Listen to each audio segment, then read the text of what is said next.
They preach, but they do not practice.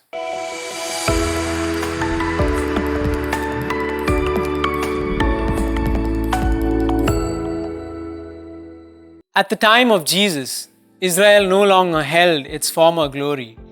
Under King David, the commandments of God were kept.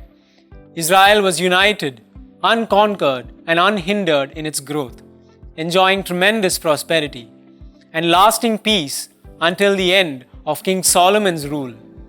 This was the peak of Israel's history.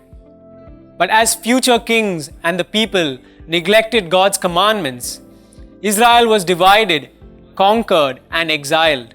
They were ruled oppressively by different kingdoms over the centuries, and Israel suffered tremendously. The religious movement of the Pharisees emerged as a response to this, and over time, they became the most prominent religious leaders in Israel. The word Pharisee comes from the Hebrew word Perushim, which means holy or separated ones.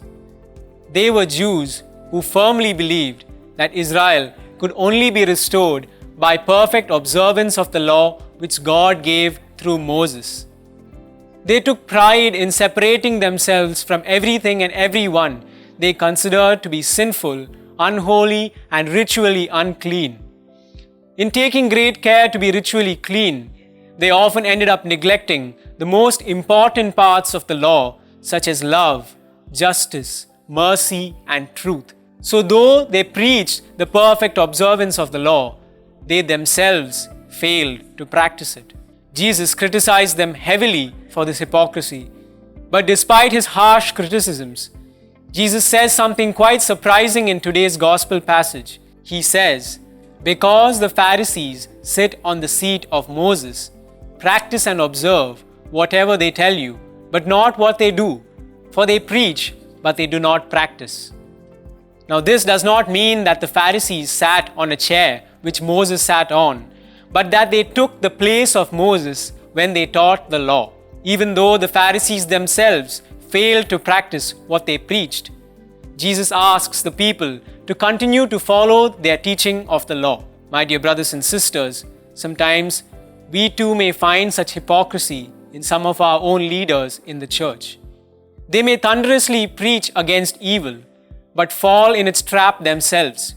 They may exhort you to practice heroic virtue, while they themselves are defeated in sin. If we find ourselves greatly disturbed by the bad example of our leaders, let us neither despair nor be discouraged. But as Jesus tells us in today's gospel, let us continue in the teachings of our Lord and the church. Jesus has said in Matthew chapter 16 verse 27, "When the Son of Man comes, each one shall be rewarded according to their own deeds." Therefore, let us continue to do good that the Lord may reward us. And let us also pray for our leaders that they may be true imitators of Jesus, who always practiced what he preached.